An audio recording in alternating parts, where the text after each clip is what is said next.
तो टोटल उत्थे मैं कोई 9-10 साल फैकल्टी रहा या इंस्ट्रक्टर रहा as major lieutenant colonel colonel, ਜਦੋਂ तक मैं प्रीमच्योर रिटायरमेंट नहीं लै ली। 1994 मैं प्रीमच्योर रिटायरमेंट लै ली सी।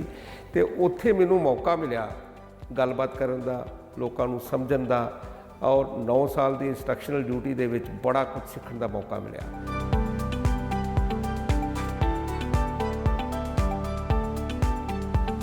जे बंदा कर सके mind in rest and body in action, जे कर सको तो मैं तो हमेशा विश्वास किया है कि ये तुहाडी ड्यूटी है, रिस्पॉन्सिबिलिटी है टुवर्ड सोसाइटी। सोसाइटी ने बहुत कुछ दिता है। मैं समझदा कि शायद मैं इन्ना कुछ डिजर्व नहीं सी करदा जो सोसाइटी ने मैनू दे दिता। हुण थोड़ा जिहा बैलेंस करना स्केल नू, तकड़ी है ना, उहदे ते मैनू इन्ना कुछ मिलिया। हुण बैलेंस करने वास्ते मैं कुछ ना कुछ तो वापस करा। लेटली मेरा फोकस रहा है ऑन दी यूथ। मेरिया 2 किताबां, एक 2021 ते एक हुण जिहड़ी है 2021 किताब सी I can I shell win, और हुण जिहड़ी है put your best foot forward. ये फोकस है यूथ दे उत्ते। ते अमनदीप जी मैं समझना कि youth is the best hope for India.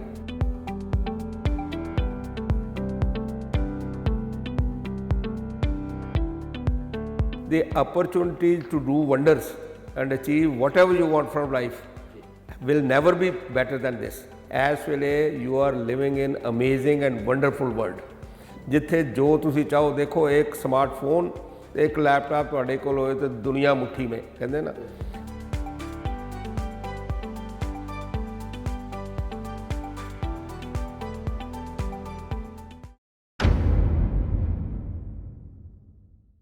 सत श्री अकाल, तुसी देख रहे हो पंजाब टूडे ते प्रोग्राम का नाम है अज दा पंजाब। इस प्रोग्राम दे विच असीं तुहाडे रूबरू करवाउने आ पंजाब दे असल मुद्दे, पंजाब दे गंभीर मुद्दे, ते उन्हां लोकां नाल असीं रूबरू करवाउने आ जिहड़े इन्हां मुद्दिआं ते काम करदे आ ते पंजाब नूं चंगी सेहत देण लई लगातार कारगर रहिंदे ने। ते अज साडे नाल मौजूद ने कर्नल दलजीत सिंह चीमा जी। सत श्री अकाल सर। सत श्री अकाल जी, धन्नवाद मैनू याद करने वास्ते, thank you so much sir. धन्नवाद तुहाडा कि तुसीं सानूं समां दित्ता। थैंक यू अमनदीप जी।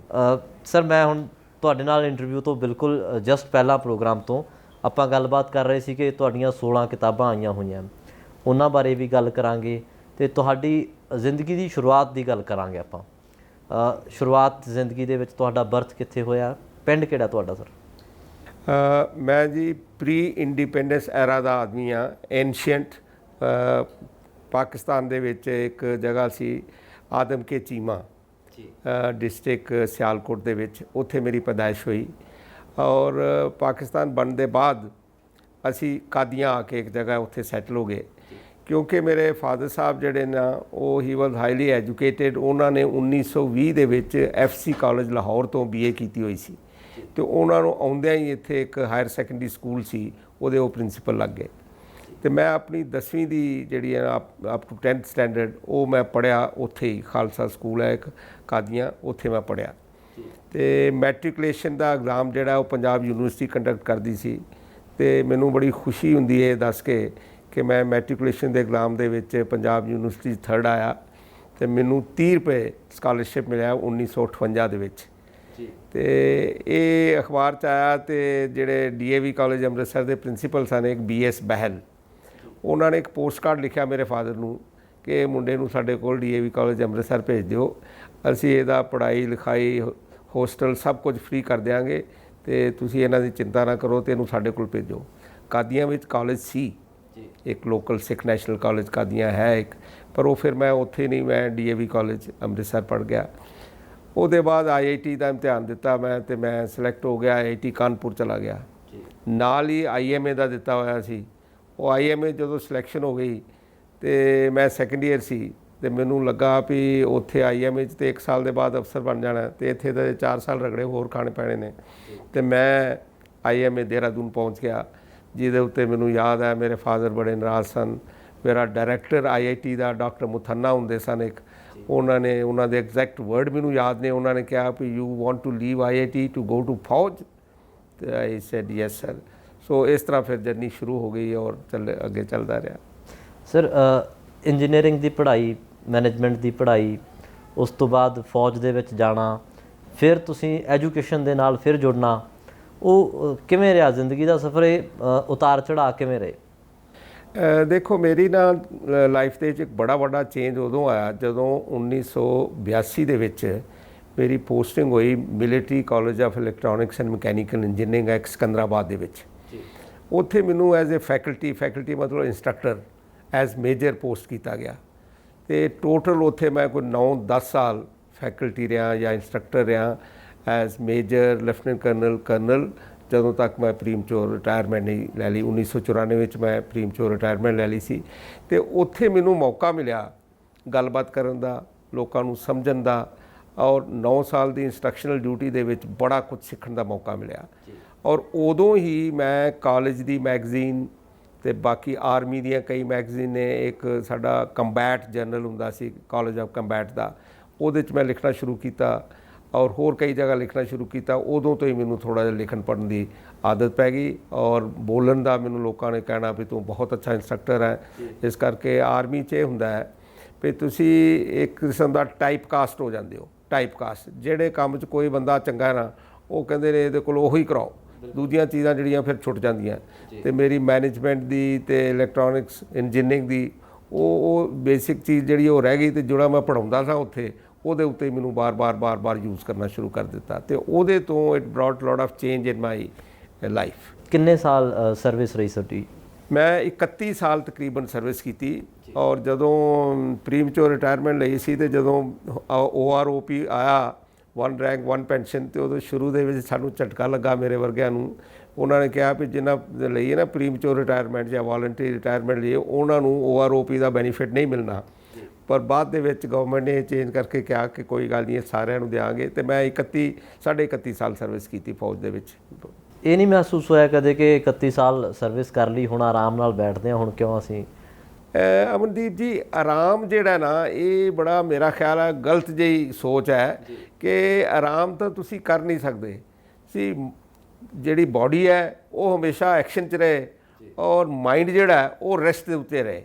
ਜੇ ਬੰਦਾ ਕਰ ਸਕੇ mind in rest and body in action, ਜੇ ਕਰ ਸਕੋ, ਅਤੇ ਮੈਂ ਤਾਂ ਹਮੇਸ਼ਾ ਵਿਸ਼ਵਾਸ ਕੀਤਾ ਹੈ ਕਿ ਇਹ ਤੁਹਾਡੀ ਡਿਊਟੀ ਹੈ, ਰਿਸਪੌਂਸਿਬਿਲਿਟੀ ਹੈ ਟੂਵਰਡ ਸੋਸਾਇਟੀ। ਸੋਸਾਇਟੀ ਨੇ ਬਹੁਤ ਕੁਝ ਦਿੱਤਾ ਹੈ। ਮੈਂ ਸਮਝਦਾ ਕਿ ਸ਼ਾਇਦ ਮੈਂ ਇੰਨਾ ਕੋਈ ਡਿਜ਼ਰਵ ਨਹੀਂ ਸੀ ਕਰਦਾ ਜੋ ਸੋਸਾਇਟੀ ਨੇ ਮੈਨੂੰ ਦੇ ਦਿੱਤਾ। ਹੁਣ ਥੋੜ੍ਹਾ ਜਿਹਾ ਬੈਲੈਂਸ ਕਰਨਾ ਸਕੇਲ ਨੂੰ, ਤਕੜੀ ਹੈ ਨਾ, ਉਹਦੇ 'ਤੇ ਮੈਨੂੰ ਇੰਨਾ ਕੁਝ ਮਿਲਿਆ। ਹੁਣ ਬੈਲੈਂਸ ਕਰਨ ਵਾਸਤੇ ਮੈਂ ਕੁਝ ਨਾ ਕੁਝ ਤਾਂ ਵਾਪਸ ਕਰਾਂ, ਔਰ ਹਰ ਇੱਕ ਦਾ ਆਪਣਾ ਆਪਣਾ ਤਰੀਕਾ ਹੈ। As a matter of fact ਮੈਂ ਤੁਹਾਨੂੰ ਇੱਕ ਗੱਲ ਦੱਸਣਾ ਵੀ ਮੇਰੀ 2 ਕਿਤਾਬਾਂ ਸ਼ਿਵਰਾਜ ਪਾਟਿਲ ਜੀ ਨੇ ਜਦੋਂ ਗਵਰਨਰ ਸਨ, ਉਹਨਾਂ ਨੇ ਰਿਲੀਜ਼ ਕੀਤੀ, ਅਤੇ ਅਸੀਂ ਰਾਜ ਭਵਨ 'ਚ ਬੈਠ ਕੇ ਗੱਲਬਾਤ ਕਰ ਰਹੇ ਸਾਂ, ਅਤੇ ਉਹਨਾਂ ਨੇ ਮੈਨੂੰ ਪੁੱਛਿਆ ਇਹੀ ਸਵਾਲ ਹਿੰਦੀ 'ਚ ਕਿ ਆਪ ਕਿਉਂ ਲਿਖਤੇ ਹੈ। ਤਾਂ ਮੈਂ ਉਹਨਾਂ ਨੂੰ ਜਵਾਬ ਦਿੱਤਾ ਸੀ, मैं कहा सर ना मैं पॉलिटिशियन, ना मैं ब्यूरोक्रेट और ना मैं बिजनेसमैन। ये 3 लोग हैं जो सोसाइटी में चेंज लाने के लिए ना, इनसे चेंज काफ़ी लाते हैं ये। तो मैं कहा जी मेरा तो एक ही तरीका है और मुझे लिखना आता है, इसलिए मैं लिखता हूँ। और वैसे भी 75 के ऊपर बंदे जो होते हैं ना, they are fit to talk and write. तो मैं दोनों कोशिश कर रहे हैं, टॉक भी करना तो लिखना भी है, तो ये दोनों कोशिश कर रहे हैं। सो मेरा ख्याल है ये ਜਿਹੜਾ ਨਾ ਆਰਾਮ ਕਰਨਾ, ਆਰਾਮ ਕੁਛ ਨਹੀਂ ਹੁੰਦਾ। ਆਰਾਮ ਤੇ ਤੁਹਾਡਾ ਜਿਹੜੀ ਐਕਚੁਅਲੀ ਮੈਂ ਤੁਹਾਨੂੰ ਇੱਕ ਭਗਵਦ ਗੀਤਾ ਦਾ ਮੈਂ ਬੜਾ ਫੈਨ ਹਾਂ, ਅਤੇ ਭਗਵਦ ਗੀਤਾ ਦੇ ਵਿੱਚ ਲਾਰਡ ਕ੍ਰਿਸ਼ਨਾ ਨੇ ਇੱਕ ਜਗ੍ਹਾ ਕਿਹਾ ਹੈ, the most precious gift that a person can give to another is to share his knowledge, skill and compassion with others when they need। ਜੇ ਤੁਹਾਡੇ ਕੋਲ ਕੋਈ ਨੌਲੇਜ, ਸਕਿੱਲ ਹੈ ਅਤੇ ਕੰਪੈਸ਼ਨ ਹੈ, ਜੇ ਉਹਨੂੰ ਤੁਸੀਂ ਵਾਪਸ ਇਸਤੇਮਾਲ ਨਹੀਂ ਕਰਦੇ ਸੋਸਾਇਟੀ ਦੇ ਭਲੇ ਵਾਸਤੇ, ਅਤੇ ਤੁਹਾਡੀ ਲਾਈਫ ਜਿਹੜੀ ਹੈ ਲਾਈਫ ਆਫ ਪਰਪਸ ਨਹੀਂ, ਇਹ ਪਰਪਸਲੈਸ ਹੋ ਗਈ ਲਾਈਫ, ਹੈ ਨਾ। ਤਾਂ ਆਈ ਸਟਰੋਂਗਲੀ ਬਿਲੀਵ ਇਨ ਦੈਟ। ਇਸ ਕਰਕੇ ਮੈਂ ਤਾਂ ਕੋਸ਼ਿਸ਼ ਕਰਦਾ ਰਹਿੰਦਾ। ਬਿਲਕੁਲ ਸਰ। ਪਹਿਲੀ ਕਿਤਾਬ ਕਦੋਂ ਲਿਖੀ ਸੀ ਸਰ? ਪਹਿਲੀ ਕਿਤਾਬ 1999 ਦੇ ਵਿੱਚ। ਮੈਂ ਉਦੋਂ ਸੀ principal Bharati Vidya Bhavan, Dayanand college of communication and management, Chandigarh 'ਚ ਹੁੰਦਾ ਸੀ ਕਾਲਜ, ਜਿੱਥੇ ਅਸੀਂ ਜਰਨਲਿਸਟ, ਮਾਸ ਕਮਿਊਨੀਕੇਸ਼ਨ ਦੇ ਵੀ ਹੋਰ ਕਈ ਪ੍ਰੋਗਰਾਮ ਸਨ। ਅਤੇ ਉੱਥੇ ਮੈਂ ਇਹ ਸਬਜੈਕਟ ਪੜ੍ਹਾਇਆ ਹੋਇਆ ਸੀ ਸਿਕੰਦਰਾਬਾਦ 'ਚ ਆਪਣੇ ਆਰਮੀ ਆਫਿਸਰਸ ਨੂੰ, ਅਤੇ ਉਹ ਕਿਤਾਬ ਦਾ ਨਾਂ ਸੀ how to get more done in less time. Actually time management loosely ਅਸੀਂ ਲੂਜ਼ਲੀ ਕਹਿੰਦੇ ਹਾਂ, ਵੀ ਥੋੜ੍ਹੇ ਟਾਈਮ ਦੇ ਵਿੱਚ ਜ਼ਿਆਦਾ ਕਿਵੇਂ ਅਚੀਵ ਕੀਤਾ ਜਾ ਸਕਦਾ ਹੈ। ਤੇ ਉਹ ਕਿਤਾਬ ਜਦੋਂ ਮੈਂ ਲਿਖੀ ਉਹਦੇ ਬਾਅਦ ਹੌਲੀ ਹੌਲੀ ਮੈਂ DAV ਕਾਲਜ ਚੰਡੀਗੜ੍ਹ ਦੇ ਵਿੱਚ ਇੱਕ ਪ੍ਰੋਫੈਸ਼ਨਲ ਸਟੱਡੀ ਸਨ ਉਹਦਾ ਡਾਇਰੈਕਟਰ ਰਿਹਾ 8 ਸਾਲ, ਤੇ ਉੱਥੇ ਬੜੇ ਪਬਲਿਸ਼ਰ ਮੇਰੇ ਕੋਲ ਆਉਂਦੇ ਹੁੰਦੇ ਸਨ। ਤੇ ਪਬਲਿਸ਼ਰਸ ਨੇ ਜਦੋਂ ਮੇਰੇ ਨਾਲ ਗੱਲਬਾਤ ਕਰਨੀ ਨਾ ਤੇ ਉਹਨਾਂ ਕਹਿਣਾ ਸਰ ਤੁਸੀਂ ਕਿਉਂ ਨਹੀਂ ਲਿਖਦੇ ਖੋਜ। ਫਿਰ ਮੈਂ 2000 ਦੇ ਵਿੱਚ ਇੱਕ ਕਿਤਾਬ ਬਣਾਈ ਓਪਰੇਸ਼ਨਸ ਰਿਸਰਚ, ਜਿਹੜੀ ਇੰਜੀਨੀਅਰਿੰਗ ਤੇ ਮੈਨੇਜਮੈਂਟ ਦੇ ਗ੍ਰੈਜੂਏਸ਼ਨ ਵਾਸਤੇ ਹੈ। ਫਿਰ ਮੈਂ ਹੌਲੀ ਹੌਲੀ ਹੌਲੀ, ਪਰ ਲੇਟਲੀ ਮੇਰਾ ਫੋਕਸ ਰਿਹਾ ਹੈ ਔਨ ਦੀ ਯੂਥ। ਜੀ ਮੇਰੀਆਂ 2 ਕਿਤਾਬਾਂ, ਇੱਕ 2021 'ਚ ਤੇ ਇੱਕ ਹੁਣ ਜਿਹੜੀ ਹੈ 2021 'ਚ ਕਿਤਾਬ ਸੀ I can I shall win, ਔਰ ਹੁਣ ਜਿਹੜੀ ਹੈ put your best foot forward. ਇਹ ਫੋਕਸ ਹੈ ਯੂਥ ਦੇ ਉੱਤੇ। ਤੇ ਅਮਨਦੀਪ ਜੀ ਮੈਂ ਸਮਝਣਾ ਕਿ youth is the best hope for India. ਇਹ ਬੜੀ ਅੱਛੀ ਗੱਲ ਹੈ ਕਿ ਸਾਡੇ ਜਿਹੜੇ ਨਾ ਐਟਲੀਸਟ 50% ਬੱਚੇ ਜਿਹੜੇ ਨੇ ਉਹ ਲੈਸ ਦੈਨ 25 ਈਅਰਸ ਔਰ 65% ਲੈਸ ਦੈਨ 35 ਈਅਰਸ। 65% 130 ਕਰੋੜ ਦਾ ਤੁਸੀਂ ਲਗਾ ਲਓ, 80-82 ਕਰੋੜ ਪਾਪੂਲੇਸ਼ਨ ਜਿਹੜੀ ਹੈ ਲੈਸ ਦੈਨ 35। ਇਹ 80-82 ਜਿਹੜੀ ਹੈ ਇਹ more than the entire population of Europe. ਇੰਨੀ ਵੱਡੀ ਪਾਪੂਲੇਸ਼ਨ ਸਾਡੇ ਕੋਲ ਯੰਗ, ਔਰ ਸਾਡੀ ਐਵਰੇਜ ਏਜ ਇੰਡੀਆ ਦੀ 29, ਇਹਨਾਂ ਦੀ ਜਾਪਾਨ ਦੀ 42, ਚਾਈਨਾ ਦੀ 39, ਤੇ ਅਸੀਂ ਲਿਟਰਲੀ ਬਿਲਕੁਲ ਯੰਗ ਨੇਸ਼ਨ ਆ। ਪਰ ਹੈ ਇਹ ਕਿ ਅਸੀਂ ਜਿਹੜਾ ਕਹਿੰਦੇ ਆ ਨਾ ਵੀ ਦੀ ਯੂਥ ਇਜ਼ ਯੂਜ਼ਲੈਸ, ਐਕਚੁਅਲੀ ਗੱਲ ਇਹ ਹੈ ਵੀ ਵੀ ਯੂਜ਼ ਦੈਮ ਲੈਸ। ਕਹਿੰਦੇ ਅਸੀਂ careless, we care less about them, ਤੇ ਕਹਿੰਦੇ ਆ ਉਹ ਕੇਅਰਲੈਸ ਨੇ। ਜੇ ਇਹਨਾਂ ਨੂੰ ਸਾਰੀ ਸਪੋਰਟ ਦਿੱਤੀ ਜਾਏ ਜੋ ਚਾਹੁੰਦੇ ਨੇ, ਤੇ ਤੁਸੀਂ ਦੇਖੋ what kind of wonder they have done. ਪੂਰੀ ਦੁਨੀਆ ਦੇ ਵਿੱਚ ਜਾ ਕੇ ਸਾਡੇ ਬੱਚਿਆਂ ਨੇ ਬਿਲਕੁਲ ਮਤਲਬ ਦੁਨੀਆ ਹੈਰਾਨ ਹੁੰਦੀ ਹੈ। ਪਿੱਛੇ ਜੇ ਇੱਕ TV ਦੇ ਵਿੱਚ ਖਬਰ ਵੀ ਸੀ ਕਿ ਜੋ ਬਾਈਡਨ ਪ੍ਰੈਜ਼ੀਡੈਂਟ ਆਫ USA ਉਹ ਕਿਸੇ ਨਾਲ ਇੰਡੀਅਨ ਨੂੰ ਐਡਰੈਸ ਕਰ ਰਿਹਾ ਸੀ, ਤੇ ਉਹ ਕਹਿੰਦਾ ਇੰਡੀਅਨ ਦਾ ਰਨਿੰਗ ਦੀ ਵਰਲਡ।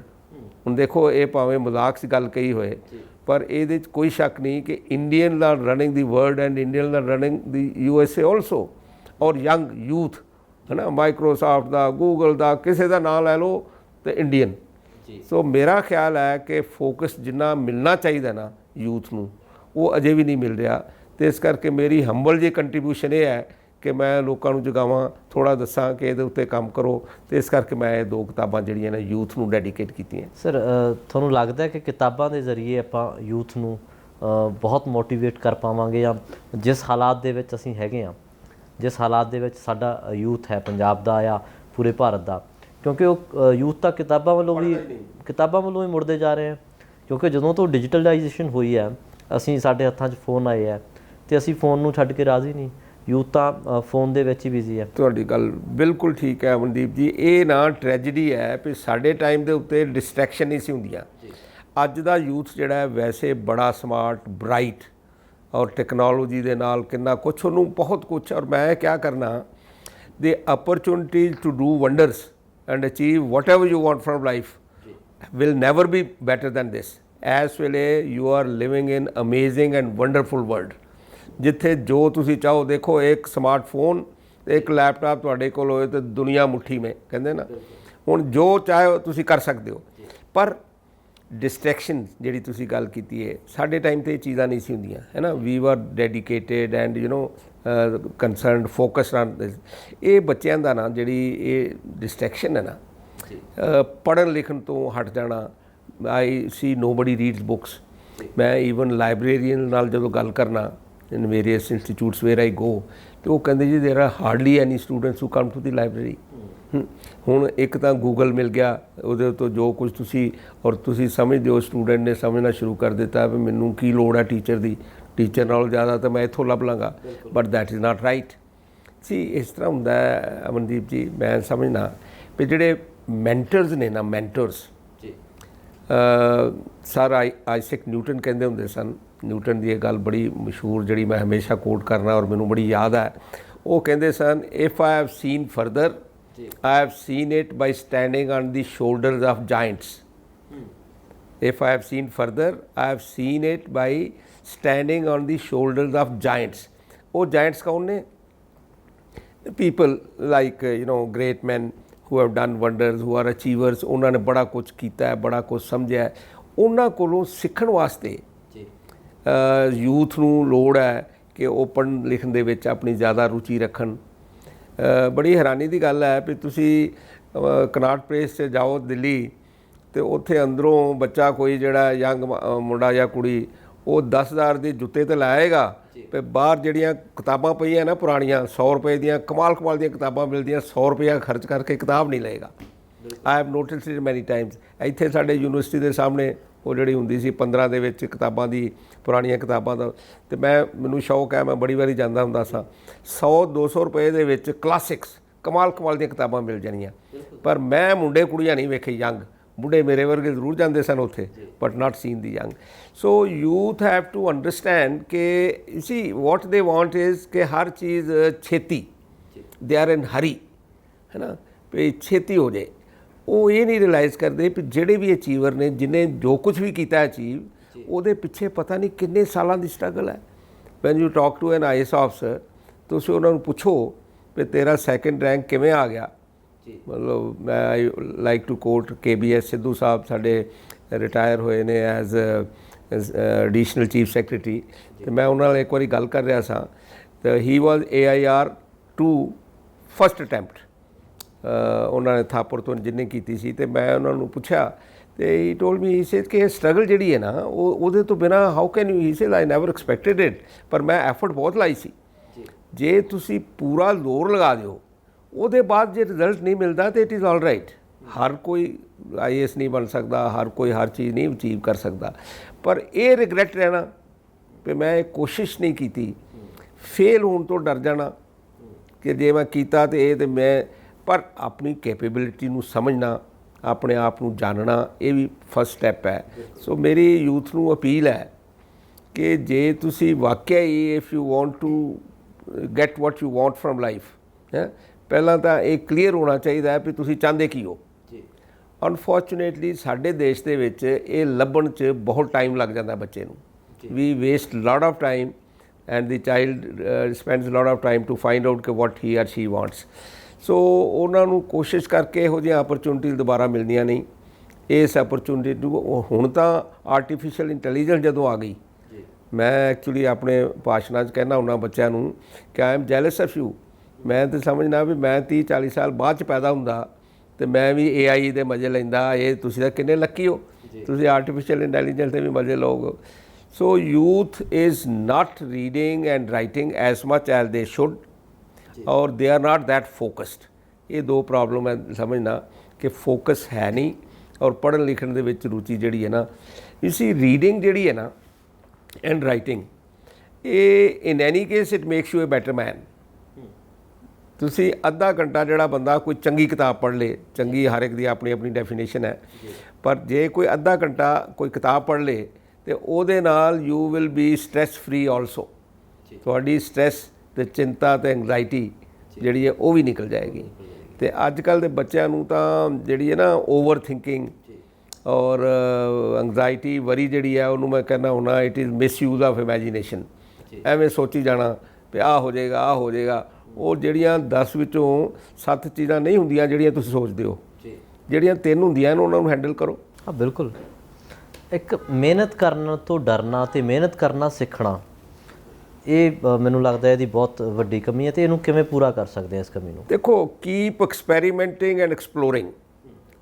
ਤੁਸੀਂ ਪੂਰੀ ਲਾਈਫ ਜਿਹੜੀ ਹੈ ਨਾ, ਤੁਸੀਂ ਇਸੇ ਚੀਜ਼ ਦੇ ਵਿੱਚ ਲੱਗੇ ਰਹਿੰਦੇ ਹੋ ਵੀ ਐਕਸਪਲੋਰ ਕਰਨਾ ਪਿਆ ਕੀ ਹੈ। ਇੱਕ ਸਭ ਤੋਂ ਪਹਿਲਾਂ ਸਾਡੇ ਸ਼ਾਇਦ ਐਜੂਕੇਸ਼ਨ ਸਿਸਟਮ ਦੀ ਇਹ ਕਮੀ ਹੈ, ਬੱਚਿਆਂ ਨੂੰ ਤਾਂ ਨਹੀਂ ਮੈਂ ਕਹਿ ਸਕਦਾ ਇਹਦੇ ਉੱਤੇ ਕੁਝ, ਵੀ ਜਿਹੜੀ ਸਪਿਰਿਟ ਆਫ ਇਨਕੁਆਇਰੀ ਹੈ ਨਾ, ਜਿਗਿਆਸਾ, ਐਜੂਕੇਸ਼ਨ ਸਿਸਟਮ ਦਾ ਇੱਕੋ ਹੀ ਕੰਮ ਹੈ ਵੀ ਤੁਸੀਂ ਬੱਚੇ ਦੇ ਵਿੱਚ ਨਾ ਉਹ ਅੱਗ ਜਲਾ ਦਿਓ, ਸਪਿਰਿਟ ਆਫ ਇਨਕੁਆਇਰੀ, ਵੀ ਇਹ ਕਿਵੇਂ ਹੁੰਦਾ, ਉਹ ਕਿਵੇਂ ਹੁੰਦਾ। ਤੁਸੀਂ ਇੱਥੇ I would like to quote Rudyard Kipling. ਉਹਨਾਂ ਨੂੰ ਕਿਸੇ ਕਿਹਾ, Rudyard Kipling as you know was a great Nobel laureate ਔਰ ਜੰਗਲ ਬੁੱਕ ਕਿਮ ਇਹ ਉਹ, ਉਹਨਾਂ ਵਾਲੇ। ਹੀ ਲਵਡ ਇੰਡੀਆ, ਬੰਬੇ 'ਚ ਬਹੁਤ ਸਾਲ ਰਹੇ ਉਹ। ਅਤੇ ਉਹਨੂੰ ਕਿਸੇ ਨੇ ਪੁੱਛਿਆ ਵੀ sir Rudyard, how are you able to do so much, you write, you lecture, you do this. ਉਹ ਕਹਿੰਦਾ ਆਈ ਹੈਵ 6 ਸਰਵੈਂਟਸ। ਕਹਿੰਦੇ ਜੀ ਕਿਹੜੇ 6 servants? What, why, how, where, who, van.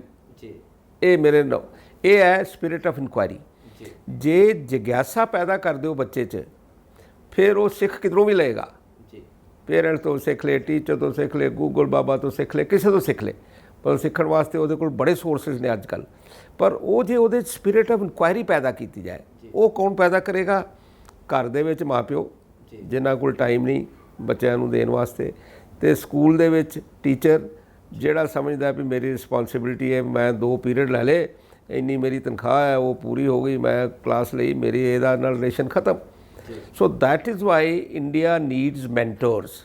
Mentor ਜਿਹੜਾ ਉਹਦੀ ਰਿਸਪੌਂਸਿਬਿਲਿਟੀ ਕਲਾਸ ਲੈਣ ਦੇ ਬਾਅਦ ਖਤਮ ਨਹੀਂ ਹੁੰਦੀ, ਉਹਦੀ ਜਿਹੜੀ ਹੈ ਸਾਰੀ ਉਮਰ ਉਹਨੂੰ ਇੱਕ ਕਿਸਮ ਦਾ ਉਹ ਥਾਪੀ ਦੇ ਕੇ ਅੱਗੇ ਵਧਾਉਣ ਵਿੱਚ ਚੱਲਦਾ ਰਹਿੰਦਾ। ਸੋ ਮੇਰਾ ਖਿਆਲ ਹੈ ਕਿ ਹਰ ਬੱਚੇ ਨੂੰ ਆਪਣੇ ਪੋਟੈਂਸ਼ੀਅਲ ਨੂੰ ਜੇ ਰਿਅਲਾਈਜ਼ ਕਰਨਾ ਹੈ ਕਿ ਉਹਦੇ ਵਿੱਚ ਕੀ ਹੈ, ਔਰ ਪ੍ਰਮਾਤਮਾ ਨੇ ਦਿੱਤਾ ਹਰ ਇੱਕ ਨੂੰ ਇੰਨਾ ਕੁਛ ਹੈ ਅਮਨਦੀਪ ਜੀ ਕਿ 88 ਬਿਲੀਅਨ ਨਿਊਰੋਨਸ ਇਨ ਦੀ ਬ੍ਰੇਨ, 88 ਬਿਲੀਅਨ ਨਿਊਰੋਨਸ। ਔਰ ਦੂਜਾ ਮੋਸਟ ਯੂਨੀਕ, ਇੱਕ ਵਾਰੀ ਇੱਕ ਜਿਹੜਾ ਬੱਚਾ ਪੈਦਾ ਹੋ ਗਿਆ ਜਾਂ ਬਣ ਗਿਆ, ਉਹਦੇ ਵਰਗਾ ਦੂਸਰਾ ਕੋਈ ਹੋ ਹੀ ਨਹੀਂ ਸਕਦਾ। ਸਰ ਅਸੀਂ ਸਕੂਲ ਐਜੂਕੇਸ਼ਨ ਦੀ ਗੱਲ ਕੀਤੀ ਹੈ, ਉਸ ਤੋਂ ਬਾਅਦ ਯੂਨੀਵਰਸਿਟੀਜ਼ ਕਾਲਜਸ ਦੇ ਵਿੱਚ ਜੋ ਐਜੂਕੇਸ਼ਨ ਮਿਲਦੀ ਹੈ, ਮੈਂਟਰਸ ਜੋ ਮਿਲਦੇ ਆ, ਉਹਨਾਂ ਦੇ ਕੰਮ ਹੋ ਗਏ। ਮੈਨੂੰ ਲੱਗਦਾ ਕਿ 25 ਸਾਲ ਦੀ ਏਜ ਤੱਕ ਇਹ ਸਭ ਕੁਝ ਹੋ ਜਾਂਦਾ ਹੈ, ਪਰ ਮੈਕਸੀਮਮ ਯੂਥ ਹੈ ਜਿਹੜਾ 25 ਤੋਂ 30 ਸਾਲ ਦਾ, ਉਹਨਾਂ ਨੂੰ ਕਈ ਜਗ੍ਹਾ ਇਹ ਪਤਾ ਵੀ ਹੁੰਦਾ ਹੈ ਕਿ ਅਸੀਂ ਕੀ ਕਰਨਾ ਹੈ, ਪਰ ਉਹ ਕਰਨ ਦਾ ਤਰੀਕਾ ਨਹੀਂ ਲੱਭਦਾ ਉਹਨਾਂ ਨੂੰ। ਅਮਨਦੀਪ ਜੀ, ਇੱਕ ਤਾਂ ਮੈਂ ਇਹ ਸਮਝਦਾ ਕਿ ਯੂਥ ਦੇ ਵਿੱਚ 3 ਕੁਆਲਿਟੀਜ਼ ਕਿਸੇ ਚੀਜ਼ ਨੂੰ ਵੀ ਜੇ ਪਤਾ ਲੱਗ ਗਿਆ ਨਾ ਵੀ ਆਹ ਕਰਨਾ ਹੈ, ਤੇ ਫਿਰ ਉਹ ਹੋ ਜਾਏਗਾ ਜੇ ਉਹਦੇ ਕੋਲ 3 ਚੀਜ਼ਾਂ ਦਾ ਉਹਨੂੰ ਸਮਝ ਲੱਗ ਜਾਏ। ਪਹਿਲੀ ਚੀਜ਼ ਹੈ ਕਰੇਜ। ਉਹਨੇ ਕਰੇਜ ਕਰਕੇ ਔਰ ਇਹ ਸੋਚਣਾ ਕਿ ਡਰਨਾ ਸੀ, ਜੇ ਤੁਸੀਂ ਕਿਸੇ ਵੀ ਚੀਜ਼ ਦੇ ਵਿੱਚ ਕੋਈ ਰਿਸਕ ਨਹੀਂ ਲਓਗੇ, ਮੇਰੀ ਸੋਚ ਹੈ ਕਿ if you risk nothing you risk everything. Risk ਲੈਣਾ ਤੇ ਥੋੜੀ ਕਰੇਜ ਹੋਣੀ, you can shrink or expand your life proportion to the courage you have। ਦੂਜਾ ਕੌਨਫੀਡੈਂਸ। ਹਰ ਬੱਚੇ ਨੂੰ ਇਹ ਸਮਝਣ ਦੀ ਜ਼ਰੂਰਤ ਹੈ ਕਿ I am better than I think I am. ਇਹ 8 ਵਰਡ ਨੇ, I am better than I think I am. ਮੈਂ ਸਮਝਦਾ ਕਿ ਹਰ ਬੱਚੇ ਨੂੰ ਦੂਜੀਆਂ ਚੀਜ਼ਾਂ ਟੈਟੂ ਕਰਨ ਦੀ ਬਜਾਏ ਆਪਣੇ ਬਾਂਹ ਦੇ ਉੱਤੇ ਟੈਟੂ ਕਰਕੇ ਰੱਖ ਲੈਣ ਕਿ ਵੀ ਆਪਣੇ ਆਪ 'ਚ ਕੌਨਫੀਡੈਂਸ ਹੋਣਾ, ਆਪਣੇ ਆਪ 'ਚ ਫੇਥ ਹੋਣਾ। ਮੈਂ ਮਿਸਪਲੇਸ ਕੌਨਫੀਡੈਂਸ ਦੀ ਨਹੀਂ ਗੱਲ ਕਰ ਰਿਹਾ, ਪਰ ਉਹ ਕੌਨਫੀਡੈਂਸ ਕਿ ਜਿਹੜਾ ਤੁਹਾਡੇ 'ਚ ਪ੍ਰਮਾਤਮਾ ਨੇ ਤੁਹਾਨੂੰ ਐਡੀ ਵੱਡਾ ਪੋਟੈਂਸ਼ੀਅਲ ਜਿਹੜਾ ਦਿੱਤਾ ਹੈ ਰਿਜ਼ਰਵਾਇਰ, ਉਹਨੂੰ ਇਸਤੇਮਾਲ ਕਰਨ ਦਾ ਉਹ ਕੌਨਫੀਡੈਂਸ ਜਿਹੜਾ ਹੋਣਾ ਜ਼ਰੂਰੀ ਹੈ। ਤੀਜਾ ਹੁੰਦਾ ਪੈਸ਼ਨ, ਜਨੂਨ। ਹੁਣ ਜਿਹਦੇ ਵਿੱਚ ਜਨੂਨ ਹੈ ਤੇ ਜਿਹਦੇ 'ਚ ਬੇਸਿਕ ਨੌਲੇਜ ਤੇ ਸਕਿੱਲ ਹੈ, ਉਹ ਕੋਈ ਵੀ ਰਸਤਾ ਲੱਭ ਕੇ he or she will achieve that. ਪਰ ਇਹ ਕਰੇਜ, ਕੌਨਫੀਡੈਂਸ ਐਂਡ ਪੈਸ਼ਨ ਜਿਹਦੇ 'ਚ ਆ ਗਿਆ, ਉਹਨੂੰ ਕੋਈ ਰੋਕ ਹੀ ਨਹੀਂ ਸਕਦਾ ਦੁਨੀਆ ਦੀ ਕੋਈ ਵੀ ਚੀਜ਼। ਇਸ ਕਰਕੇ ਆਈ ਸਟਰੋਂਗਲੀ ਰਿਕਮੈਂਡ ਕਿ ਇੱਕ ਤਾਂ ਆਪਣੇ ਕੌਨਫੀਡੈਂਸ ਨੂੰ, ਆਪਣੇ ਸੈਲਫ ਸਟੀਮ ਨੂੰ ਕਦੇ ਵੀ ਹੇਠਾਂ ਨਹੀਂ ਜਾਣ ਦੇਣਾ, ਔਰ ਆਪਣੇ ਕੌਨਫੀਡੈਂਸ ਨੂੰ, ਤੁਸੀਂ ਕੌਨਫੀਡੈਂਸ ਦਾ ਮਤਲਬ ਇਹ ਨਹੀਂ ਵੀ ਆਪਣੀਆਂ ਜਿਹੜੀਆਂ ਤੁਹਾਡੀ ਐਬਿਲਿਟੀ ਹੈ ਉਹਨੂੰ ਅਸੈਸਿੰਗ ਮੋਰ ਦੈਨ ਐਕਚੁਅਲ। ਆਪਣੀ ਐਬਿਲਿਟੀ ਨੂੰ ਪ੍ਰੋਪਰਲੀ ਅਸੈਸ ਕਰਨਾ ਆਮ ਇਹ ਹਿਊਮਨ ਵੀਕਨੈਸ ਹੈ ਕਿ ਆਮ ਆਦਮੀ ਜਿਹੜਾ ਹੈ ਉਹ ਆਪਣੀ ਕਮਜ਼ੋਰੀ ਨੂੰ ਤਾਂ ਡਿਵਾਈਡ ਕਰ ਦਿੰਦਾ 10 ਨਾਲ, ਤੇ ਆਪਣੀ ਜਿਹੜੀ ਸਟਰੈਂਥ ਹੈ ਉਹਨੂੰ 10 ਨਾਲ ਮਲਟੀਪਲਾਈ ਕਰ ਲੈਂਦਾ, ਥਿੰਕਿੰਗ ਕਿ ਵੀ ਬੱਲੇ ਮੈਂ ਤਾਂ ਇਹਦੇ 'ਚ। That is not correct. ਇਹ ਇੱਕ ਮੈਨੇਜਮੈਂਟ 'ਚ ਇਹਨੂੰ ਕਹਿੰਦੇ ਨੇ ਡਨਿੰਗ ਕਰੂਗਰ ਇਫੈਕਟ। ਇਹ ਕਹਿੰਦਾ ਹੈ ਵੀ ਆਪਣੀ ਕੈਪੇਬਿਲਿਟੀ ਨੂੰ don't assess more than what it is actual. ਜੇ ਉਹ ਰੱਖੋਗੇ ਧਿਆਨ ਦੇ ਵਿੱਚ ਔਰ ਆਪਣੀ ਸਟਰੈਂਥ ਦੇ ਉੱਤੇ ਕੰਮ ਕਰੋ। ਇਸੀ ਵੀਕਨੈਸ ਜਿਹੜੀਆਂ ਨਾ, ਕਈ ਵੀਕਨੈਸ ਇਹੋ ਜਿਹੀਆਂ ਹੁੰਦੀਆਂ ਨੇ ਅਮਨ ਜੀ ਕਿ ਉਹ ਵੀਕਨੈਸ ਨੂੰ ਕਮਜ਼ੋਰ ਕਰਨ ਵਾਸਤੇ ਤੁਹਾਨੂੰ ਸਾਰੀ ਉਮਰ ਲੱਗ ਜਾਏ ਤੇ ਸ਼ਾਇਦ ਉਹ ਤੁਸੀਂ ਉਹਨੂੰ ਕੰਟਰੋਲ ਨਾ ਕਰ ਸਕੋ। ਕੋਸ਼ਿਸ਼ ਕਰੋ ਵੀਕਨੈਸ ਨੂੰ ਕੰਟਰੋਲ ਕਰਨ ਦੀ, ਪਰ ਆਪਣਾ ਟਾਈਮ ਜ਼ਿਆਦਾ, એનર્ਜੀ ਸਭ ਕੁਝ ਜਿਹੜਾ ਕਮਜ਼ੋਰੀ ਨੂੰ ਠੀਕ ਕਰਦਿਆਂ ਲਾ ਦਿਓ ਤੇ ਸਟਰੈਂਥ ਜਿਹੜੀ ਹੈ ਉਹਦੇ ਉੱਤੇ ਕੰਮ ਹੀ ਨਾ ਕਰ ਸਕੋ। Never let that happen. Know your strength. ਔਰ ਹਰ 25-30 ਸਾਲ ਦਾ ਬੱਚਾ ਜਿਹੜਾ ਨਾ, ਉਹਨੂੰ ਇਹ ਪਤਾ ਹੈ ਕਿ what he or she is good at. ਇਹ ਅੰਦਰੋਂ ਸਮਝ ਲੱਗ ਜਾਂਦੀ ਹੈ ਕਿ I am good at this and I am not good at that.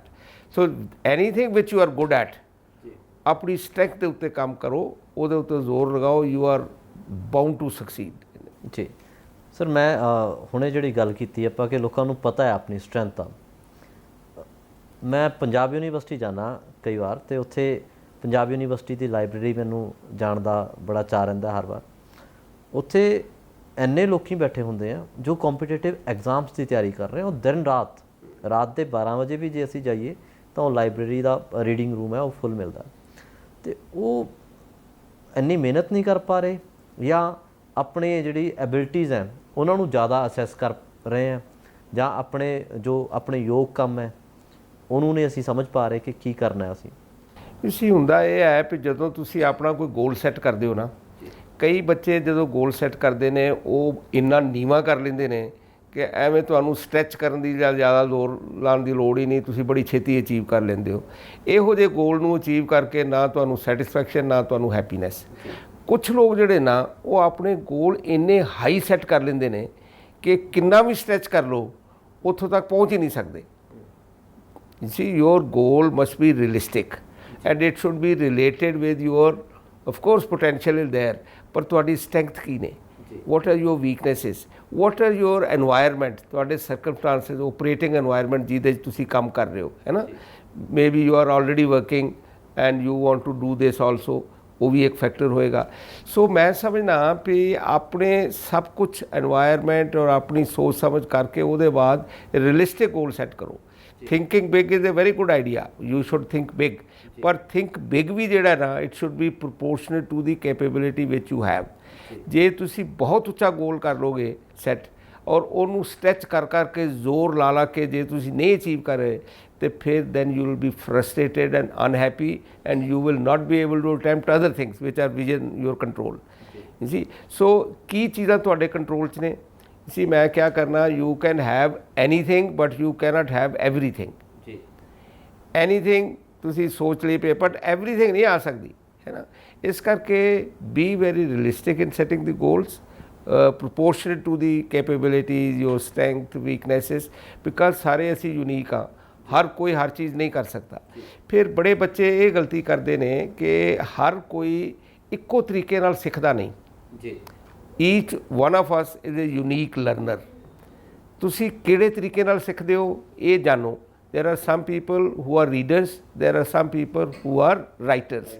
ਕੁਛ ਲੋਕ ਲਿਖ ਕੇ ਸਿੱਖਦੇ ਨੇ, ਤੁਸੀਂ ਦੇਖਿਆ ਹੋਣਾ ਕੁਝ ਬੱਚੇ ਜਿਹੜੇ ਨਾ ਲਿਖ ਕੇ ਹਰ ਚੀਜ਼ ਜੋ ਪੜ੍ਹੀ ਉਹਨੂੰ ਫਿਰ ਯਾਦ ਕਰਨ ਦਾ ਤਰੀਕਾ ਇਹਨੂੰ ਲਿਖ ਲਿਆ। ਕੁਛ ਬੱਚੇ ਉਹ ਕਰਦੇ ਨੇ ਪੜ੍ਹਦੇ ਨੇ ਅਤੇ ਉਹਨਾਂ ਨੂੰ ਬਿਲਕੁਲ ਉਹਨਾਂ ਦੀ ਬੜੀ ਵਧੀਆ ਮੈਮਰੀ ਹੁੰਦੀ ਹੈ ਵੀ ਉਹ ਬੜੀ ਛੇਤੀ ਉਹਨਾਂ ਨੂੰ ਯਾਦ ਹੋ ਜਾਂਦਾ। ਫੋਟੋਜੈਨਿਕ ਮੈਮਰੀ ਜਿਹਨੂੰ ਕਹਿੰਦੇ ਨੇ, ਉਹਨਾਂ ਨੂੰ ਯਾਦ ਹੋ ਜਾਂਦਾ। ਸੋ ਇੱਕ ਤਾਂ ਆਪਣੇ ਆਪ ਨੂੰ ਸਮਝਣਾ। ਇਸ ਲਈ ਅਮਨਦੀਪ ਜੀ ਸਾਰਿਆਂ ਨੂੰ ਮੇਰਾ ਖਿਆਲ ਹੈ ਵੀ ਜਦੋਂ ਯੰਗ ਬੱਚਾ ਹੀ ਹੁੰਦਾ ਹੈ ਉਹ ਆਪਣੇ ਆਪ ਨੂੰ ਇਹ ਸਵਾਲ ਪੁੱਛੇ, ਹੂ ਐਮ ਆਈ। 10 ਮਿੰਟ ਲਗਾ ਕੇ ਆਪਣੇ ਆਪ ਤੋਂ ਪੁੱਛਿਆ ਜਾਏ ਵੀ ਮੇਰੀ ਕੈਪੇਬਿਲਿਟੀ ਕੀ ਨੇ, ਮੇਰੀਆਂ ਕੀ ਵੀਕਨੈਸਿਸ ਨੇ। ਕੈਪੇਬਿਲਿਟੀ ਨਾਲੋਂ ਵੀ ਜ਼ਿਆਦਾ ਆਪਣੀ ਵੀਕਨੈਸ ਨੂੰ ਸਮਝ ਲੈਣਾ ਇਹ ਬੜਾ ਜ਼ਰੂਰੀ ਹੈ। ਔਰ ਫੇਲਿਅਰ ਤੋਂ ਡਰਨਾ ਨਹੀਂ। ਜੇ ਤੁਸੀਂ ਫੇਲਿਅਰ ਤੋਂ ਡਰੇ ਤੇ ਫਿਰ ਉਹ ਅਬਰਾਹਮ ਲਿੰਕਨ ਸਾਹਿਬ ਹੈ, ਉਹਦੀ ਐਗਜ਼ਾਮਪਲ ਜਿਹੜੀ ਕਲਾਸਿਕ ਹੈ ਦੁਨੀਆ ਦੇ ਵਿੱਚ ਕਿ ਉਹਨੇ 18 ਜਿਹੜੇ ਇਲੈਕਸ਼ਨਾਂ ਲੜੀਆਂ ਇੱਕੋ ਹੀ ਜਿੱਤਿਆ। ਔਰ ਜਦੋਂ ਇਲੈਕਸ਼ਨਾਂ ਲੜਦੇ ਸਨ ਪਏ ਉਹ 16th ਪ੍ਰੈਜ਼ੀਡੈਂਟ ਆਫ USA, ਉਦੋਂ ਹੀ ਵਾਜ਼ ਇਨ ਬੈਡ ਹੈਲਥ, TB ਹੋ ਗਈ, ਹੀ ਹੈਡ ਨੋ ਮਨੀ। ਸੋ ਪੈਸਾ ਨਹੀਂ ਸੀ ਅਤੇ ਇਹਦੀ ਗਰਲਫ੍ਰੈਂਡ ਵੀ ਉਹਨੂੰ ਛੱਡ ਗਈ।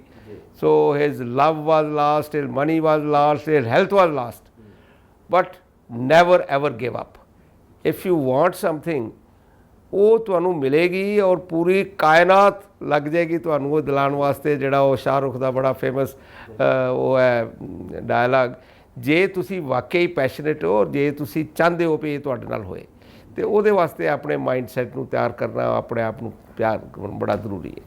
ਬਿਲਕੁਲ, ਮੈਨੂੰ ਆ ਜਨੂਨ ਤੋਂ ਯਾਦ ਆਇਆ ਵੀ ਜਿਹੜਾ ਉਹ ਪੈਸ਼ਨ ਹੈ ਉਹ ਹੋਣਾ ਜ਼ਰੂਰੀ ਹੈ। ਤਾਂ ਅੰਮ੍ਰਿਤਾ ਪ੍ਰੀਤਮ ਜੀ ਦੀ ਆਪਦੀ ਸਵੈ ਜੀਵਨੀ ਆ, ਉਹਦੇ 'ਚ ਉਹਨਾਂ ਨੇ ਲਿਖਿਆ ਸੀ, ਕਹਿੰਦੇ ਕਿ ਜੇ ਰੇਗਿਸਤਾਨ ਦੇ ਰੇਤੇ ਵਿੱਚ ਤੁਹਾਨੂੰ ਪਾਣੀ ਨਹੀਂ ਦਿਖ ਰਿਹਾ, ਜੇ ਦੂਰ ਕਿਤੇ ਚਮਕਦੇ ਰੇਤੇ 'ਚ ਪਾਣੀ ਨਹੀਂ ਦਿਖ ਰਿਹਾ, ਹੋ ਸਕਦਾ ਤੁਸੀਂ ਸਮਝਦਾਰ ਹੋਵੋ ਪਰ ਮੈਂ ਮੰਨਦੀ ਹਾਂ ਕਿ ਤੁਹਾਨੂੰ ਚੰਗੀ ਤਰ੍ਹਾਂ ਪਿਆਸ ਨਹੀਂ ਲੱਗੀ। ਤਾਂ ਉਹ ਜਨੂਨ ਹੋਣਾ ਜ਼ਰੂਰੀ ਹੈ ਕਿ ਜੇ ਤੁਹਾਨੂੰ ਰੇਤੇ 'ਚ ਵੀ ਪਾਣੀ ਦੀ ਹੋਪ ਦਿਸੇ। ਕਿੰਨੀ ਖੂਬਸੂਰਤ ਗੱਲ ਹੈ। ਦੇਖੋ, if you don't get anything after trying, ਇਹਦਾ ਮਤਲਬ ਇਹ ਹੈ ਵੀ you did not try hard enough. ਇਹਦਾ ਮਤਲਬ ਹੈ ਦੇਖੋ ਉਹ ਕਹਿੰਦੇ ਨਾ ਇੱਕ ਡਰ ਕੇ ਆਗੇ ਜੀਤ ਹੈ। ਇੱਕ ਮਿੰਟ ਪਹਿਲਾਂ ਛੱਡ ਦੇਣਾ, 1 ਘੰਟਾ ਪਹਿਲਾਂ ਛੱਡ ਦੇਣਾ। ਰਨਰ ਦੀ ਤੁਸੀਂ 100 ਮੀਟਰ ਵਾਲੀ ਦੀ ਗੱਲ ਕਰੋ, ਉਹ 1 ਸੈਕਿੰਡ ਪਹਿਲਾਂ ਜਿਹੜਾ ਗਿਵ ਅਪ ਕਰ ਦੇਣਾ ਜਾਂ ਵੱਡੀ ਲੰਬੀ ਰੇਸ ਹੈ ਜਿਹੜੀ, ਉਹਦੇ ਵਿੱਚ ਤੁਸੀਂ 15 ਮਿੰਟ ਪਹਿਲਾਂ ਛੱਡ ਦੇਣਾ। ਉਹ ਜਦੋਂ ਵੀ ਤੁਹਾਡੇ 'ਚ ਫੀਲਿੰਗ ਆ ਗਈ ਨਾ, ਬਿਕਾਜ਼ ਐਵਰੀਥਿੰਗ ਇੱਥੋਂ ਡਾਇਰੈਕਟ ਤੇ ਬ੍ਰੇਨ ਤੋਂ ਹੁੰਦੀ ਹੈ ਨਾ। ਜੇ ਤੁਹਾਡੇ ਦਿਮਾਗ ਨੇ ਸੋਚ ਲਿਆ ਵੀ ਇਹ ਮੇਰੇ ਕੋਲੋਂ ਨਹੀਂ ਹੋਣਾ, ਤੇ ਫਿਰ ਨਹੀਂ ਹੋਣਾ। If you think you can, you will. If you think you can't, you will never be able to do it. ਇਸ ਕਰਕੇ ਦਿਮਾਗ ਨੂੰ ਇਸ ਤਰ੍ਹਾਂ ਨਾਲ ਪ੍ਰੋਗਰਾਮ ਕਰਕੇ ਰੱਖਣਾ ਹੈ। ਮਾਈਂਡ ਦੇ ਸਾਫਟਵੇਅਰ ਦੇ ਨਾਲ ਦਿਮਾਗ ਦੇ ਹਾਰਡਵੇਅਰ ਨੂੰ ਇਸ ਤਰ੍ਹਾਂ ਤੁਸੀਂ ਪ੍ਰੋਗਰਾਮ ਕਰ ਲਓ ਕਿ ਜੋ ਤੁਸੀਂ ਚਾਹੁੰਦੇ ਹੋ ਉਹੀ ਹੋਏ। ਬਿਕਾਜ਼ ਦਿਮਾਗ ਨੇ ਤੇ ਉਹੀ ਡਾਇਰੈਕਸ਼ਨ ਦੇਣੀ ਹੈ ਜਿਹੜਾ ਤੁਸੀਂ ਜਿਵੇਂ ਉਹਨੂੰ ਪ੍ਰੋਗਰਾਮ ਕਰੋਗੇ।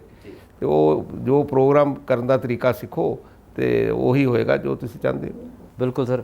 ਸਰ ਅੱਜ ਦੇ ਇਸ ਪ੍ਰੋਗਰਾਮ ਦੇ ਵਿੱਚ ਅਸੀਂ ਆਖਰੀ ਮੈਸੇਜ ਜੋ ਪੰਜਾਬ ਦੇ ਲਈ ਤੁਹਾਡਾ। ਦੇਖੋ ਪੰਜਾਬ ਦੇ ਯੂਥ ਜਿਹੜੇ ਨਾ ਕਮਾਲ ਦੇ ਲੋਕ ਨੇ। ਮੈਂ ਦੇਖੋ ਜੋ ਕੁਝ ਪੰਜਾਬੀਆਂ ਕੋਲ ਹੈ ਨਾ, ਮੈਂ ਇੱਕ ਵਾਰੀ ਇੱਕ ਆਰਟੀਕਲ ਵੀ ਛਾਪਿਆ ਸੀ, do the Punjabis have in them to turn around Punjab. ਜੋ ਪੰਜਾਬੀ ਨੇ ਸਿੱਖਿਆ ਨਾ, ਉਹ ਦੁਨੀਆ ਦੇ ਕਿਸੇ ਇਨਸਾਨ ਨੇ ਸਿੱਖਿਆ। 47 ਦੇ ਬਾਅਦ ਜਿਹੜੀ ਤੁਹਾਡੇ 'ਚ resilience, capacity to bounce back. ਉਹ ਮਜ਼ਾਕ ਕਰਦੇ ਹੁੰਦੇ ਨੇ ਲੋਕੀ, ਕਹਿੰਦੇ ਨੇ ਵੀ ਜਦੋਂ 1969 ਦੇ ਵਿੱਚ ਆਰਮਸਟਰਾਂਗ ਉੱਥੇ ਪਹੁੰਚਿਆ ਚੰਨ ਦੇ ਉੱਤੇ, ਤੇ he thought he was the first man to put foot on moon. ਤੇ ਉਹਨੇ ਵੇਖਿਆ ਤੇ ਇੱਕ ਉੱਥੇ ਇੱਕ ਢਾਬਾ ਸੀ, ਤੇ ਉਹ ਸਰਦਾਰ ਸਾਹਿਬ ਆਪਣਾ ਢਾਬਾ ਲਾ ਕੇ ਬੈਠੇ। ਉਹ ਕਹਿੰਦੇ ਪਹਿਲਾਂ ਛਕ ਲਓ ਫਿਰ ਕਰਿਆ ਜੇ ਕੰਮ। ਜੋਕ ਹੈ, ਪਰਫੈਕਟ ਇਹ ਹੈ ਐਂਟਰਪ੍ਰੀਨਰਸ਼ਿਪ ਸਕਿੱਲ ਪੰਜਾਬੀ ਦੀ ਪੂਰੀ ਦੁਨੀਆ ਦੇ ਵਿੱਚ। ਤੁਸੀਂ ਦੇਖੋ ਕਿਧਰੇ ਵੀ ਜਾ ਕੇ ਕਮਾਲ ਕਰ ਦੇਣਾ ਐਂਟਰਪ੍ਰੀਨਰਸ਼ਿਪ ਸਕਿੱਲ। ਫਿਰ ਆਪਣੇ ਜੋਏ ਨੂੰ, ਹੈਪੀਨੈਸ ਨੂੰ ਐਂਪਲੀਫਾਈ ਕਰਕੇ ਇੰਜੋਏ ਕਰਨਾ, ਔਰ ਵਾਰਮ ਹਾਰਟਡ ਜੱਫੀਆਂ ਪਾ ਕੇ ਵੰਡ ਦੇਣਾ ਆਪਣਾ ਆਪ। ਤੇ ਗੁਰੂ ਨਾਨਕ ਬਾਬੇ ਦੀ ਜਿਹੜੀ ਦਿੱਤੀਆਂ ਹੋਈਆਂ ਚੀਜ਼ਾਂ, ਵੀ ਵੰਡ ਛਕਣਾ ਤੇ ਨਾਮ ਜਪਣਾ ਤੇ ਕਿਰਤ ਕਰਨਾ, ਉਹਦੇ ਉੱਤੇ ਵਿਸ਼ਵਾਸ ਕਰਨਾ। ਯੂਨੀਵਰਸਲ ਬ੍ਰਦਰਹੁੱਡ, ਕਿਸੇ ਦੇ ਉੱਤੇ ਕਿਸੇ ਨੂੰ ਮਾੜਾ ਨਹੀਂ ਸਮਝਣਾ। ਲੰਗਰ ਦੀ ਪ੍ਰਥਾ ਵਰਗੀ ਚੀਜ਼ ਦਿੱਤੀ ਹੋਈ ਹੈ ਬਾਬੇ ਨਾਨਕ ਨੇ ਪੰਜਾਬੀਆਂ ਨੂੰ, ਹੈ ਨਾ, ਜਿਹਦੇ 'ਚ ਇਕੁਐਲਿਟੀ, ਬ੍ਰਦਰਹੁੱਡ, ਇਹ ਸਾਰਾ ਸਾਡੇ ਕੋਲ ਇੰਨਾ ਕੁਝ ਹੈ। ਸਿਰਫ ਇਹ ਹੈ ਵੀ ਮੈਂ ਇੱਕ ਚਾਈਨਾ ਦੀ ਗੱਲ ਨਹੀਂ ਕਰਨੀ ਚਾਹੀਦੀ, ਪਰ ਚਾਈਨਾ ਦਾ ਇੱਕ ਪ੍ਰੋਵਰਬ ਹੈ। ਉਹ ਕਹਿੰਦਾ ਜੇ 1 ਸਾਲ ਵਾਸਤੇ ਪਲਾਨ ਕਰਨਾ ਹੈ ਤੇ ਦੈਨ ਪਲਾਂਟ ਰਾਈਸ, ਜੇ 10 ਸਾਲ ਵਾਸਤੇ ਪਲਾਨ ਕਰਨਾ ਹੈ ਤੇ ਦੈਨ ਪਲਾਂਟ ਟਰੀਜ਼, ਜੇ 100 ਸਾਲ ਵਾਸਤੇ ਪਲਾਨ ਕਰਨਾ ਹੈ ਤੇ plant human beings. Human being ਦੀ ਕੁਆਲਿਟੀ ਨੂੰ ਇੰਪਰੂਵ ਕਰਨ ਵਾਸਤੇ it is a very very long drawn ਔਰ ਬੜਾ ਕੰਬਰਸਮ ਔਰ ਟੀਡੀਅਸ ਪ੍ਰੋਸੈਸ ਹੈ। ਇਹਦੇ ਉੱਤੇ ਕੰਮ ਕਰਨਾ, ਮੈਂ ਕਿਧਰੇ ਸੁਣ ਰਿਹਾ ਸੀ ਕਿ ਸੈਕੰਡ ਵਰਲਡ ਵਾਰ ਦੇ ਵਿੱਚ ਬ੍ਰਿਟੇਨ ਦੇ ਵਿੱਚ ਉਹਨਾਂ ਨੇ ਹਰ ਚੀਜ਼ ਦਾ ਬਜਟ ਜਿਹੜਾ ਘੱਟ ਕਰ ਦਿੱਤਾ। ਓਬਵੀਅਸਲੀ ਵੀ ਵਾਰ ਦੇ ਵਿੱਚ ਫੰਡਸ ਨਹੀਂ ਸਨ, ਪੈਸੇ ਨਹੀਂ ਸਨ। ਉਹ ਪ੍ਰਾਈਮ ਮਿਨਿਸਟਰ ਨੇ ਕਿਹਾ, ਚਰਚਲ ਨੇ, ਉਹ ਕਹਿੰਦਾ ਇੱਕ ਚੀਜ਼ ਦਾ ਬਜਟ ਘੱਟ ਨਹੀਂ ਹੋਏਗਾ ਈਵਨ ਵਾਰ ਦੇ ਵਿੱਚ, ਐਂਡ ਦੈਟ ਵਾਜ਼ ਐਜੂਕੇਸ਼ਨ।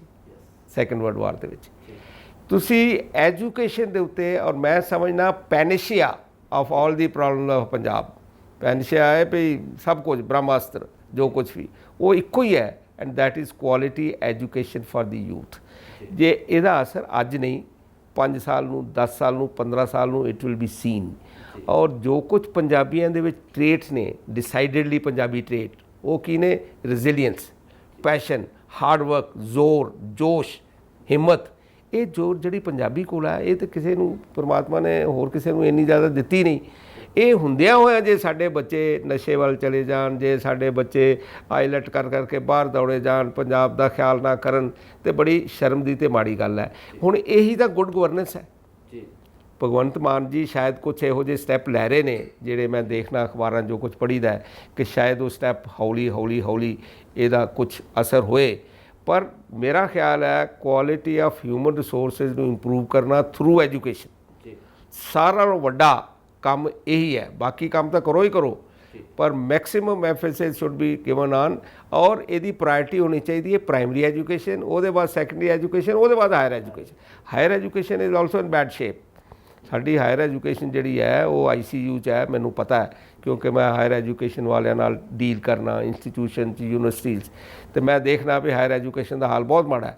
ਪਰ ਪ੍ਰਾਇਰਿਟੀ ਫਿਰ ਵੀ ਜਿਹੜੀ ਹੈ ਨਾ, ਉਹ primary education should be the top priority, ਉਹਦੇ ਬਾਅਦ ਸੈਕੰਡਰੀ ਐਂਡ ਉਹਦੇ ਬਾਅਦ। ਬਿਲਕੁਲ, ਪਹਿਲਾਂ ਜੜ੍ਹਾਂ ਮਜ਼ਬੂਤ ਕਰਨੀਆਂ ਜ਼ਰੂਰੀ ਨੇ। ਐਬਸੋਲੂਟਲੀ।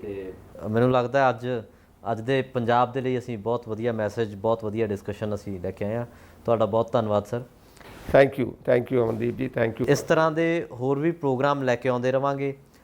ਦੇਸ਼ ਵਿਦੇਸ਼ ਦੁਨੀਆ ਭਰ ਦੇ ਪੰਜਾਬੀਆਂ ਦੀਆਂ ਗੱਲਾਂ ਕਰਦੇ ਰਵਾਂਗੇ, ਉਹਨਾਂ ਦੇ ਹੱਕ ਦੀ ਗੱਲ ਕਰਦੇ ਰਵਾਂਗੇ। ਦੇਖਦੇ ਰਹੋ ਪੰਜਾਬ ਟੂਡੇ। ਸਤਿ ਸ਼੍ਰੀ ਅਕਾਲ।